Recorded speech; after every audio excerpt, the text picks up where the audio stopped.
자, 22학년도 9월 목표 15번 역시 어려운 자연연리 문제인데 그래도 뭐 차분하게 해보면은 뭐 크게 어렵진 않습니다. 자, 일단 갑을병이 누군지 살펴볼까요? 갑은 동물을 잔악하게 다루는 것은 자기 자신에 대한 의무에 어긋난다. 아, 입이 끝났습니다. 자기 자신에 대한 의무. 동물을 잔혹하게 다루는 건 나에 대한 의무를 저버리는 것이다. 이게 누구의 입장이야? 칸트의 입장이죠. 칸트의 동물과 관련된 간접적 의무를 말하는 겁니다. 왜냐하면 타인과의 관계에서 도덕성에 도움이 되는 소질을 약화시키기 때문에 인간중심주의, 칸트의 입장이죠. 고통과 즐거움을 느낄 수 있는 존재에 대해 이익평등 고려 원칙을 적용해야 돼. 이익평등 고려 원칙 얘기하는 건 누굽니까? 싱어의 입장이죠. 싱어의 입장, 동물중심주의. 쾌고감수 능력을 지니는 동물들의 이익을 동등하게 고려해줘야 된다. 병, 개인은 상호 우전적으로 이루어진 공동체의 구성원이다. 대지윤리를 통해 대지윤리 끝났지. 그래서 흙, 물, 동식물을 포함하도록 확장해야 된다. 레오폴드의 입장.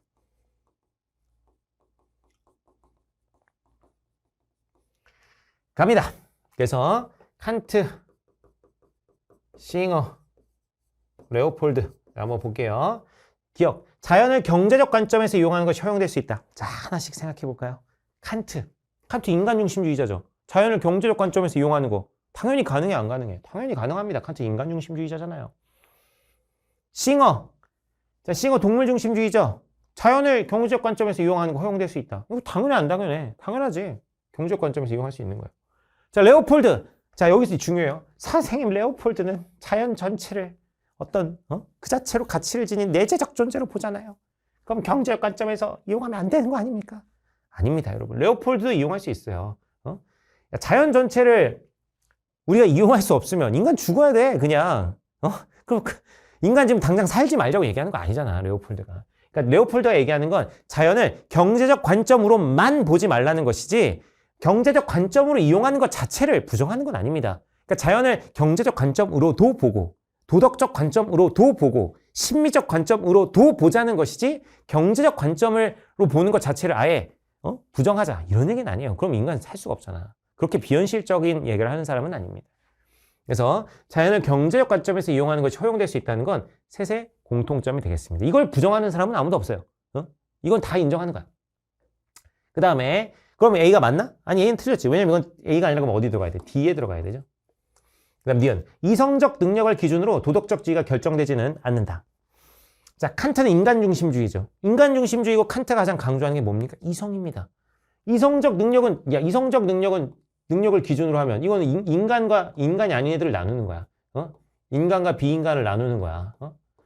이성적 능력을 기준으로 결정하는 건 누구의 입장? 칸트의 입장이죠. 이걸 기준으로 결정되진 않는다. 칸트는 그럼 뭐야? 이걸 기준으로 결정하니까 칸트는 X. 싱어의 기준은 뭐야? 쾌고감수 능력이죠. 쾌고감수 능력. 그러면 않는다. 오케이.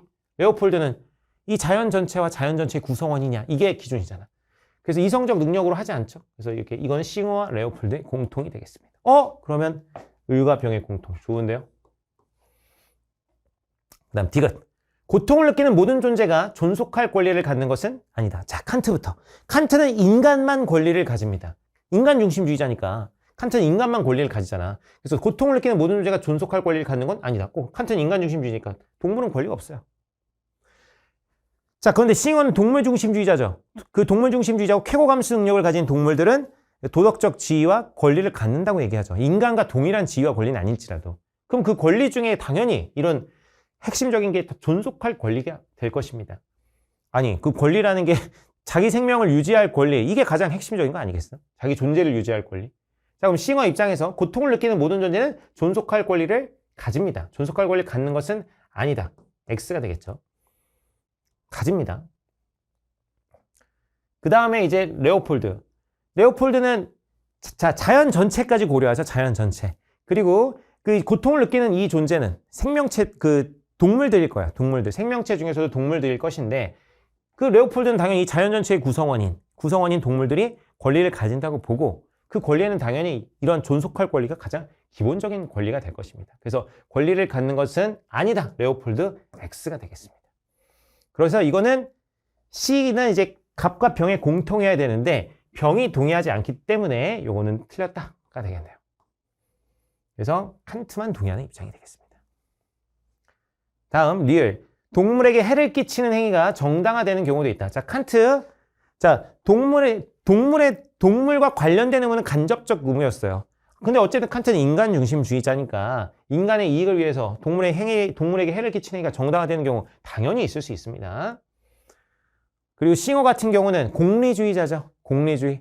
그래서 어떤 인간의 물론 동물들의 이익과 고통을 인간의 이익과 고통과 이제 동등하게 고려해야 된다라고 싱어가 얘기하기는 하지만 어쨌든 인간의 이익이 더 클 수 있잖아. 인간의 쾌고 감수 능력이 더 크고 인간의 이익이 더 크기 때문에 인간과 동물의 이익을 동등하게 고려했을 때 이것이 인간의 이익에게 더 많은 증가를 가져온다면 예를 들면 필수 불가결한 동물 실험 같은 경우 이런 코로나를 막기 위해서 필수 불가결한 동물 실험 같은 걸 해야 된다면 그것은 소수 동물의 희생으로 이제 대다수의 인간에게 행복을 가져올 수 있기 때문에 동물에게 실험할 수 있다는 거야. 그래서 싱어는 동물에게 해를 끼친 행위가 공리주의적으로 정당화되는 경우 당연히 있을 수 있습니다. 자, 그리고 이제 레오폴드 같은 경우도 한번 생각을 해보시면 자, 레오폴드 같은 경우도 뭐라 그러냐면 레오폴드는 어쨌든 우리 인간과 이 자연, 동식물이 다 이 생명 공동체의 일원이죠. 생명 공동체의 일원이고 이 생명 공동체의 일원들끼리 서로를 이용하는 것 자체를 레오폴드는 반대하지 않습니다. 인간이 동식물을 자원으로 이용하는 것은 그냥 당연한 일이야. 호랑이가 토끼를 잡아먹는 것이 당연한 것처럼 인간이 동식물을 이용하고 사용하고 해를 끼치는 경우도 당연히 있을 수 있는 겁니다. 그래서 동물에게 해를 끼치는 행위가 정당화되는 경우가 당연히 레오폴드에 있을 수 있어요. 또 좀 더 얘기를 해보면 그리고 레오폴드는 자연 전체를 위해서 어떤 인간이 뭐 생태계에 개입할 수 있다고 보는데 늑대가 너무 많으면 예를 들면 사슴이 살 수 없잖아요. 그럴 때 레오폴드는 뭐야? 늑대를 잡아야 된다고 얘기할 겁니다. 늑대 개체수를 줄여야 된다고.